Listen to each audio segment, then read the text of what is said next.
الفرقان الحميد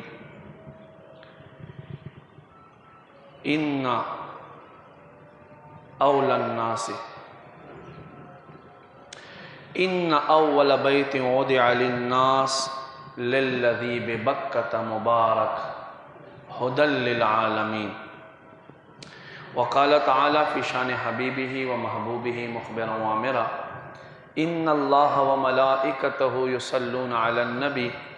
یا ایو الذین آمنوا صلوا علیہ وسلموا تسلیما. درود شریف امینا محبت سرا اللہم صلی علی سیدنا و مولانا محمد بارک وسلم وصلی علیہ. گرامی قدر لری نزدین راتلن کو معزز و محترم و مشران و کشران و مہمانان و میزبانان و تاسو ټولو ته زه خوش آمدید وایم. السلام علیکم ورحمت الله وبرکاتہ. زمارونو تاسو تر مخه سورہ آل عمران آیت نمبر 96 ما تلاوت کړلو. الله فرمای ان اول بیت وضع للناس للذی ببکۃ مبارک. لواړو کورونو نه مخکې اولنی کور چې جوړ شوی دی هغه مکه برکت وه او هدى للعالمین هدایت ته لپاره د جهان خلکو. نن زمونږ تقریر چې کوم موضوع دی هغه خانہ کعبه خصوصیات چې الله دې کور ته کم خصوصیات ورکړي دي. زه دعا کوم چې څومره کسان ناست دي اوري الله دې مونږ ټولو ته دا کور په دې خپلو ګناهګارو سترګو لیدلو زیارت کولو خپل لاسونه پې ټچ کولو او خپل تندی پې ایښودلو توفیق نصیب کړي. ټایم خو ډېر مختصر دی خو انشاءالله ډیر څه به حاصل کوي. تاسو په دې مختصر وخت کې چې لږ په توجه سره راته کښېنئ. ما عزتمندو تفاسیر لیکي د دې آیت په شان نزول کې چې دا آیت ولې نازل شو چې مسلمانو ته یهودیانو پیغور ورکړو چې ګورئ کعبه چې دی کعبه دا دومره فضیلت نه لري څومره فضیلت چې بیت المقدس لري. هغه چې په شام کې یروشلم کې موجود دی بیت المقدس فضیلت لري. په څو خبرو کې فضیلت زیات لري په مکې باندې په خانه کعبه باندې. وی اول خو دا فضیلت دی چې دا بیت المقدس له خانه کعبې نه اول جوړ شوی کور دی. دویم الله انبیاء کرام د بیت المقدس ته راغلي دي. دریم دې کور ته الله برکت ورکړی دی. نو په دې وجوهاتو په وجه سره دا بیت المقدس چې دی دا له خانه کعبې نه افضل دی برکت وال کور دی او مخکې ته جوړ شوی کور. اللہ رب کریم دا آیت کریمہ سورہ آل عمران کے آیت نمبر 96 اور 97 کی ارشاد فرمائلو ان اول بیت وضع للناس للذی ببکۃ.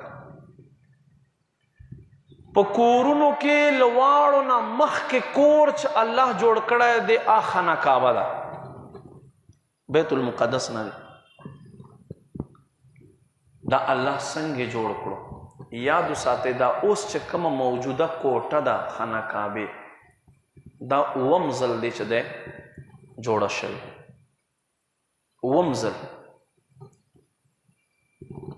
د دې جوړېدو تاریخ یو ځان له تقریر دی خو زه به هسې هغه مختصر چې سړي په ذهن کې اسلام متعلق معلومات راشي. حضرت امام زین العابدین رضی اللہ تعالیٰ عنہ په حتیم کې موجود و ناستو یو کس ورته راغی وی جی دا توره کعبه چې د الله کور دی دا الله ولې جوړه کړه دا کله جوړه شوه او دا څنګه جوړه شوه دا درې تپوسونه وکړه حضرت امام زین العابدین رضی اللہ تعالی عنہ ورته فرمائی وی اللہ رب کریم چې فرشتو ته اوې زه ځمکې ته خپل نایب لیږم ځمکه کې خپل نایب ګرځونکی یم نو فرشتو وی چې د دې نیابت خو موږ ډېر حق لرو نو الله رب کریم ورته فرمایل انی اعلم ما لا تعلمون زه د دې علم لرم خو تاسو علم نه لرئ نو امام زین العابدین رضی اللہ تعالی عنہ فرمایي چې فرشتے د الله رب کریم په دې خبره باندې ویریدي او وکال فرشتو مسلسل جڑا وکړه په دې خبره چې گویا کې الله لمونږ نه ناراض شول او د عرش سلور کنگڑی ونیولے او مسلسل وکال فرشتو طواف وکړو بیا عرشنا بیا الله رب کریم ورته فرمایل چې دلته او زبر و جد یو قسم تکاڼه دی لدې کاڼي نه د عرش سره یو کور جوړ کړي او تاسو لدې نه طواف کوئ بیا فرشتو دغه کور جوړ کړو چې دیتا بیت معمور ویلی کیږي بیت معمور ویلی کیږي او فرشتو طواف تی شروع کړو الله رب کریم فرمایل په ځمکه کې هم زه دقسې یو کور جوړونکی یم نو دې ځمکې تخلیق نه 2000 کاله مخکې دا اوبه وې اوبه او الله دا خانه کعبه یوې ګټې په شکل کې په دې اوبو باندې کېښوه یوې تیږې په شکل کې دو فرشتو بدلته عبادت کولو د ځمکې د آسمانونو او د آدم علیه السلام له تخلیق نه 2000 کاله مخکې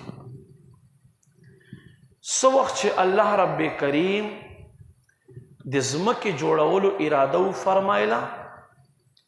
بیا یې دا ګټه دا تیږه چې وه الله ورته وفرمایل خوره شه نو بیا دې اوبو له پاسه دا ګټه دا تیږه خوره شوه او دې نه الله ځمکه جوړه کړه دا مونږ چې وایو که نه ځمکې لاندې اوبه دي دا اصل اوبه وې اول بیا الله دې ګټې نه دا کل ځمکه خوره کړه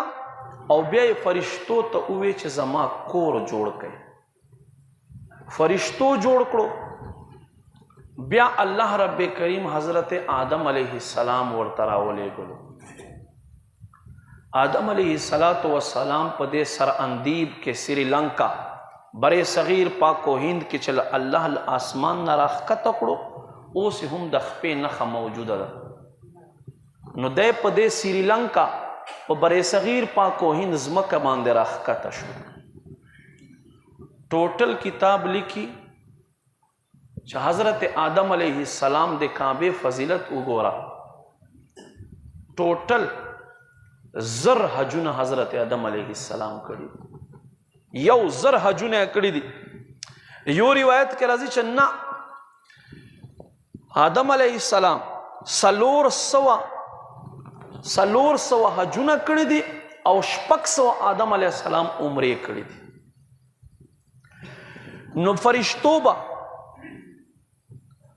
بیت معمور صرف بره د خانه کعبې نه بره طواف کولو او حج ته به الله د ځمکې د کعبې ته رالیږلی گویا کې دا د دنیا منځ نه دی د دنیا منځ خو دې ساینسدانان وایي اصل د ځمکې اصل چې دی دا د الله کور دا کعبه ده الله فرمایي ببرکته دا کعبه برکت والا ده څنګه برکت والا ده کتابونه لیکي د مکې خلکو دا دستورو چې کم ماشوم به جبه نه چلیدا، خبرې بیا نشوې کولی، یا به چاړاو را بیا وړو او د کعبې دا چابي د دروازې چابي بیا په دې جبه ورکېښوه، نو فوراً به الله د جبې هغه بندواله هغه بند کلاو کړلو او دی به په غږېدا شروع شو. دا داسې برکت وال کور، داسې برکت وال کور. دا واقعه ده علامہ فاسی رحمت اللہ علیہ فرمائی 433 سنی ہجری کې په مکه مکرمه کې یوه بیماری خوره شوه. هغې سبب څه شی و؟ که تاسو تلي یا دا کعبه مو کتلې وي، د دې باب عبدالعزیز باندې چې وردننه کېږي دې طرف ته رکن یمانی راځي، د رکن یمانی نه د ګوتې په شان دومره ټوټه کټ شوه. الله رب کریم د کل مکې خلق په بیماری کې مبتلا کړ. 3 ورځو کې دنه به سړی مړ شو، 3 ورځو کې دنه به سړی مړ شو. چا د دې ټوټې غور ونه کړلو، چا ته دا ټوټه میلاو نه شوه. بیا هغې زمانې یو بزرگ ته په خوب کې چا وینا وکړه چې دا رکن یمانی نه د خانقابې یوې ګوتې برابر ټوټه ورکه شوې ده، دا ولټوئ او په خپل ځای ولګوئ، بیا به دا بیماری ختمه شي. نو ما عزتمندو هغه ټوټه بیا پیدا یې کړله، په خپل ځګي باندې ولګوله. دا داسې برکت وال کور دی چې دا خلق ځان ته راکاږي، کل دنیا ځان ته راکاږي. او ما عزتمندو بیماریان ورسره ختمیږي، تکلیفونه ورسره ختمیږي، چې یو ځل نظر په باندې ولګي انسان سترګې نه ته اوړي. دومره جلال او دومره کمال دی پکې، دومره خوند الله پکې ایښودی دی. الله دې مونږ ټولو تر نصیب کړي. ما عزتمندو زمونږ څه داسې نادانان دي چې د دنیا په روپو د دنیا په مشغله کې مشغول دي، دی له دې کور عظمت او له خوند او له جلال نه خبر نه دی. دومره جلال او عظمت لري. امام غزالی رحمت الله علیه فرمایي یو سړي خانقابې خواته خپله ښځه ووهله په څه خبره باندې. الله رب کریم ته زما کور حرمت بے ادبی خوند ور نه کړل، ولې چې الله فرمایي دا خو د امن ځای دی. کعبه چې دی خانقابه او مکه مکرمه دا د امن ځای دی، او ته خپله ښځه ما کور خواته وهې. فرمایي الله رب کریم داسې ته ناراض شو چې سړي لاسونه او خپې الله شل وګرځول، لاسو خپو یې حرکت پرېښود چې زما کور بې ادبي دې وکړ. هلته چې ورځې په ادب سره، په خوند سره، په محبت سره. نو ما عزتمندو یوه دا خبر یهودیانو وی چې بیت المقدس فضیلت لري، دې لجاته چې دی اول جوړ شوی. نو الله فرمایل ان اول بیت وضع للناس للذي ببکة، دا مکه مکرمه برکت وال کور اول په کورونو کې جوړ شوی. او دویمه خبر دوی دا کوله چې دلته دا خانقابه نه بیت المقدس په دې افضل دی چې بیت المقدس ته ټول انبیا راغلي دي. نو الله رب کریم فرمایي فیه مقام ابراهیم، دې خانقابې کې مقام ابراهیم دی. یاد وساتئ دا مطاف چې دی خانقابې نه اردا ګرد چې کوم ځای دی دلته 4,000 انبیاء کرام علیهم السلام مزارات دي چې دا تا او ما طواف کوو. 4,000 انبیاء. او چرته چې دا امام ودرېږي دا حتیم دا وړکوټی شانتې دیوار دی، دې دیوار نه او د خانقابې په منځ کې حضرت اسماعیل علیہ السلام او حضرت بی بی حاجرہ رضی اللہ تعالیٰ عنہ مزارات موجود دي. او لواړو نه غټه خبر چې حضرت ابراہیم علیہ السلام دا کور بنیادی خود ہے. که تاسو څوک تلیے مقام ابراہیم بتاسو قتل ابراهیم علیه السلام بچ په کمې ګټې باندې ودرېدو په تیږه باندې نو هغې تیږې به دته د گو کار کولو د لیفټ کار به کولو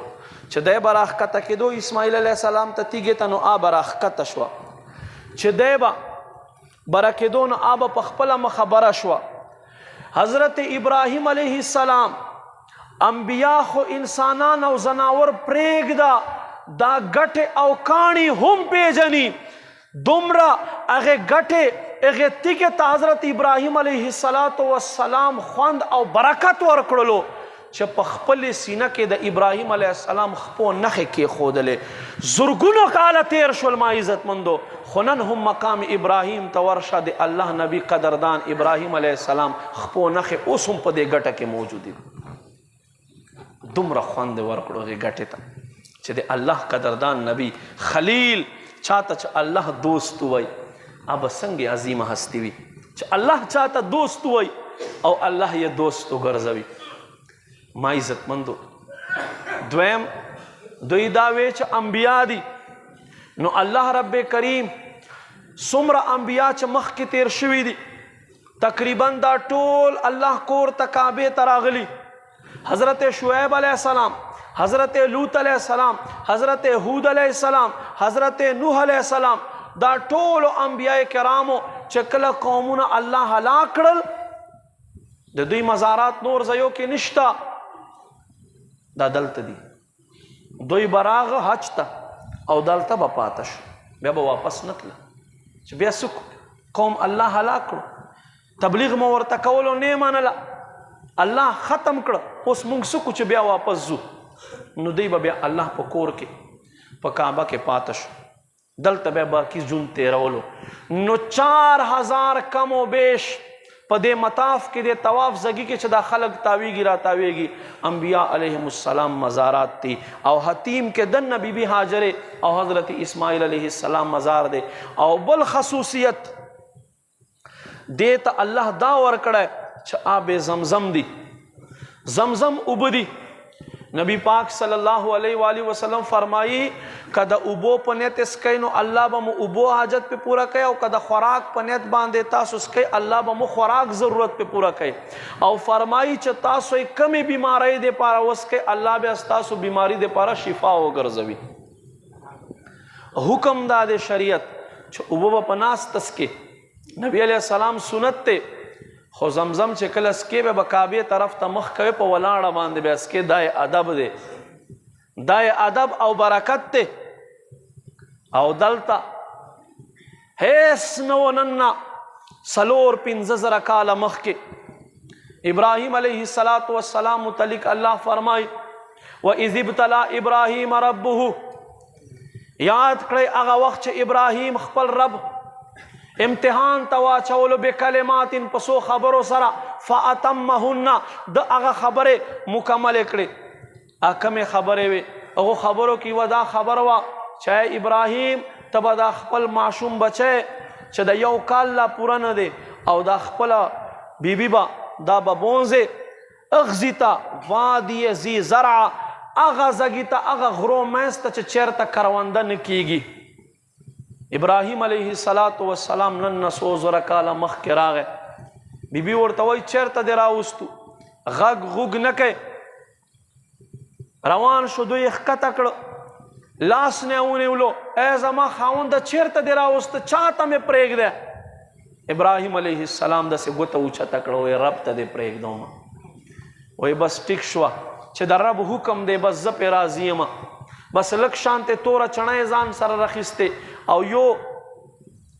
د اوبو لوښی ورسره هغه باندې څو ورځې تېرې شو ابراهیم علیه السلام لاړو نو مور مبارکه بیبي مبارکه بچی ته اوبو دپاره په سینه کې څه نشته راوخته د 2 غرونو ته صفا او مروه چې ورته ویلی کېږي انسان چې کله ورشي او شریعت نه خبري دا زړه یې باغ باغ شي وایي به چې یا ربه زړه مې غواړي چې له دې ځینه خوځېدی نه دې صفا او مروه ته یو طرف ته وختله بل طرف ته 9 چکرې ووهلې چېرته قافله راته ښکاره شي اوس خو خیر دوی هر څه برابر کړي دي ولې چې بیماران یې ګڼه زیاته وي دې له جاته بس یو طرف ته صفا باندې هغه غره سر پرې ښودی دی نورې برابر کړي دي تقریبا او چړۍ یې پکې باسلې ده وختله څنګه به دې منډې وهلي یو طرف ته بچی پروت دی چې څه یې ونه خوري بس چې کوم شي زیره وه هغه ښکاره شو چې څه وخت دې اوه چکرې ووهلې او ویې کتل خپل بچي ته نو ازمری پې باندې لګیا دی نو بس مور ورا منډه کړه په ګټې باندې تندی ولګېدو پرېوتله وینې ترې روانې شوې خو بیا هم خپل بچي ته منډې راوهي چې ازمري وکتله چې بیبي راغه نو هغه منډه کړه ځنګل ته دننه شو نو مور خو وی چې سیرلی به وي ختم کړی به وي خو د الله قدردان نبی حضرت اسماعیل علیه السلام چې مور ورته راغه څه ګوري چې مخ مبارکې په ژبې باندې ورسټلی دی او ما عزتمندو قدرمندو څه ګوري چې حضرت اسماعیل علیه السلام ته الله وحي وکړل ای اسماعیل دا خپلې خپې په ځمکه باندې وټکوه بچه خپې یې ووهلې یکدم د اوبو فوارې راپورته شوې د اوبو فوارې راپورته شوې نو حضرت بیبي چې کله وکتل چې دا خو به دا اوبه کل وطن واخلي نو زمزم الماء زمزم الماء الفاظ یې وکړی اوبه ودرېږئ نو اکه ځګي باندې اوبه ودرېدې نن هم ساینس حیران دی چې د دې اوبو ګهرایي پته نه لګي او د دې اوبو زیاتواله پته نه لګي حالانکې په مکه کې هیر چاپېره د اوبو قطره هم نشته دی او دلته دومره اوبه دي چې کمیږي نه نو یو زمزم شریف دی دا هم د کعبې سره په سایډ باندې اوس خو هر څه پټ دي ټایلونه لګېدلي دي خو چا چې علم وي هغوی ته پته لګي چې دلته دا کوه دی نښې باقاعده کتابونو ذکر کړي دي نو دا کوه اوس دوی پټ کړی دی اوبه ترې راباسي نو یو فضیلت الله ورکړی دی دې کعبې ته د زمزم اوبو زمزم اوبو نبی علیہ السلام فرمایي چې کله هم تاسو زمزم ته راشئ نو په مړه خېټه باندې اسکئ فرمایي د مؤمن او منافق نښه دا ده چې مؤمن دا حدیث په زړه ګلدسته کې ځای ورکئ هلته چې کله زمزمو ته ودرېږئ کعبې ته مخ کوئ او ښه په مړه خېټه اسکئ نبی علیہ السلام فرمایي مؤمن او منافق نښه دا ده چې منافق په مړه خېټه زمزم نشي څکلی او مؤمن چې سکي نو په مړه خېټه به زمزم سکي الله دې موږ ته بار بار نصیب کړي ما عزتمندو بل د دې کعبې شرف چې دی هغه حجر اسود دی حجر اسود دا یو جنتی کاڼی دی جنتی کاڼی دی چې څوک هم نبی علیہ السلام فرمایي لاس پې باندې کیږي په ورځ د قیامت پې پیژني دا کاڼی او د دغ سړي شفاعت او سفارش به کوي حضرت عمر رضی اللہ تعالیٰ عنہ راغے طواف کئی ہر چکر کے بدے حجر اسود تا ودرے گے خلوے بے کگنا پہ زیادہ وی سلام باورتا کوے پلاس باندے دوارا لاس باورتا اچت کے یا پلخت باندے دا سل وجہنا گٹے خنور ڈیری دی ایو وجہ دا دے چھ دا جنتی کانے دے بلا وجہ دا دے چھ دخکانی نسبت حضرت بی بی حاجرے سر راغلائے بلا وجہ دا دے چھ دخکانی نسبت حضرت اسماعیل علیہ السلام حضرت ابراہیم علیہ السلام او بل نسبت حضرت عمر رضی اللہ تعالیٰ عنہ بیان ہے حضرت عمر چورتا ودرے دو وی اے حجر اسود ما تخپاتا چھتا چاہتا نا نفع ورکولا شے نا نقصان ورکولا شے خوخ کلون دے دے لوجنا چھ رسول اللہ خپل شونڈے دربان دے ای خو دے سبحان اللہ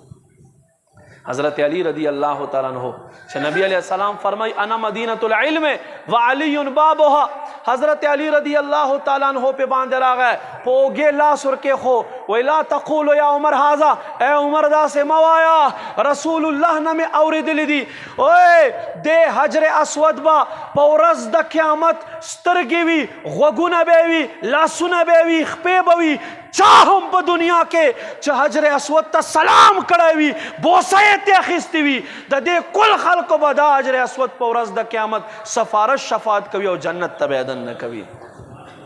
اللہ دے مونگ ٹولو تر نصیب کی دا مخ کے سپین و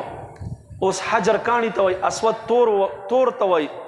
اللہ پا دخ کانی کے دس کمالی خود دے چتا او ما ورشو دے انسانانو گناہون دے زان تراکا کی گناہون دے زان تراکا کی پا دخ کانی کے اللہ دا صفت ای خود دے بل پا جہان کے بل کانی کے دا صفت نشتہ دے نما عزت مندو دا دے کانی فضیلت تے نو دے کعبے بکم فضیلتی اللہ محبوب فرمائی چورس دا قیامت شی نو دا ناوے پشان دلہن ناوے پشان باندے با دا کعبه را تیاروي راښکاره به شي غلافونه به ترې خواروي غلافونه به ترې خواروي او په دنیا کې حاجیان وي معتمرین وي چا چې طواف کړی وي چا عمره کړی چا حج کړی فرمای هغه خلک په راځي او دا کعبه به له دې خپلو غلافونو نه نیسي او ترې تاویږي را تاویږي به الله محبوب فرمایي دې خانه کعبې نه به طواف کوي دا خلک په ورځ د محشر او دقسې طواف سره سره به دا خلک چې کعبه جنت ته دننه کېږي دا ایمان وال به هم جنت ته ورسره دننه شي بس مونږ به دا خواست کو چې الله دې مونږ ټولو تر نصیب کړي خو یو حدیث شریف درته بیانوم نبی علیہ السلام فرمایي چا باندې چې حج الله فرض کړو او فرمایي دی حج ته نه راځي فرمایي دغه سړي مونږ سره جفا وکړه بې وفایي یې وکړله نو چې بې وفایي دې وکړله په ورځ د محشر به څنګه تا ته شفاعت نصیب کېږي او بل حدیث شریف کې راځي چا باندې چې حج فرض شو په 12 لکه باندې حج دی تا سره 15 लाख روپے پیدا شوې 12-14 लाख روپے پیدا شوې زادې را پیدا شوه کور کې دومره سودایي ښودلی شي چې تار واپسی پورې دوی گزاره په باندې کېږي نو واوره په منځونو نه خلاصېږي دقسې حج تر باندې فرض شو لکه څنګه چې په تا باندې دا 15 ټیمه منځ فرض دی کتن نزه نو الله محبوب حدیث واورا نبی علیہ السلام فرمائی په چا باندې چې حج فرض شو او حج نه کوي فرمائی لا باسا ایس پروانشته دی کدای یهودی مري او کدای نصرانی مري او کدای مجوسی اور پرست مري فرمائی ایس پروانشته دی دومره سخت وعید الله نبی بیان کړو شارحین حدیث لیکي فرمای دا ولی الله محبوب فرمایل وای دا دل جاتا چې کم سړی باندې حج فرض وي او د حج ته نزي کوي اندېښنه دی چې د دغ سړی اخیره خاتمه به په کفر باندې وشي څومره داسې خلک په دې قبرو کې پراته دي چې حجونه په باندې فرض وو حجونه ونه کړل نن به لاړ شم سبا به لاړ شم سبا به لاړ اوی تا خو ځان سره 10 کاله لیک خود نه دراوړه چې تا ته به مرګ راځي 10 کالو بعده 50 کالو بعده نه ما عزتمندو چې څنګه تا سره دا روپۍ راغې او شوال المکرم میاشت نه بعد ذوالقعده شروع شوه حج تر باندې فرض شو چې حج فرض شو اوس پته کور نه جوړه اوس پته بینک بیلنس نه زیاتوي په دې روپو باندې به نورې روپۍ نه ګټې تره چې تر 100 پورې ته تلی نه او حج دې نه کړی دا مسله په کلاو غوږونو سره واورئ او په زړه ګلدسته کې ځای ورکئ نور کارونه به رستو کوئ اول به حج کوي چې څنګه ته مونځ ته راځې مونځ فرض سمجھاو کوي دقسې دا حج هم تر باندې لازمي دی راځې به او خامخا به حج ادا کوي نو ما عزتمندو په دې کې زموږ معاشره کې ډېر خلک سستی کوي دنیا پاتا کور پاتا جائیداد پاتا هر څه پاتا ته یو ځل لاړ خوشه دی الله کور خو وګوره الله کم خوند په دې کور کې ایښودی خدای ذات قسم چې سړي زړه نه ترې کېږي چې ګورې په دې سختې ګرمۍ کې مکه کې ګرمي وه چې مونږ تلي وو مونږ به وې ځه اوس په رش کم وي ولې چې غرمه دي اوس په لاړ شو چې ور بغو نو شپې به دومره رش نه و چې ورځې په دې سختې ګرمۍ کې 2-3 بجې به کم رش و او هلته یوه کومه خوشبویي الله ایښودې چې طواف کوې په ځان به نه پوهېږي بس دې تورې کعبې ته به ګورې او ذکر اسکار به دې شروع کړي نو دا یوه بهترینه موقع ده ما عزتمندو چا باندې چې حج فرض دی هغه حج وکئ په چا باندې حج نه دی فرض نو عمره خامخا په ژوند کې وکئ نبی علیہ السلام په کل عمر کې یو حج کړی او نبی علیہ السلام 4 عمرې کړي نو مونږ ته پکار دی یو سړی تلی نشي په زړه کې خو یو تړب خو ساتي که نه او چې تو وایې چې زه وایم چې خدای دې مونږ بوځې ته وایې چې آمین بیا داسې 10 کالو چې نسې تلی ته به هم څه کوې ته به هم څه حرکت کوې دا زړه یو شوق په پورته کوې بیا به تا په خپله الله خپل کور ته غواړي خو چې تا زړه شوق را پورته شوی ناسې په مړه لکه له خوب نه چې سړی راپاسي وایي چې آمین دغسې خو بیا ته نشې تلی زړه دروازې کولاو کا الته تک دې پاره روپۍ نه پکارېږي الته نور څه نه پکارېږي صرف چې کله دې تا دا زړه دروازه کولاو شوه او حقیقت سره بلنه دی وکړه الله به د خپل کور ته وغواړي مالک لم یزل دی مونږ ته دا توره کعبه کتلو او صفا مروه سعی کولو او آب زمزم سکلو حج عمره کولو توفیق نصیب کی آمین الحمدللہ رب العالمین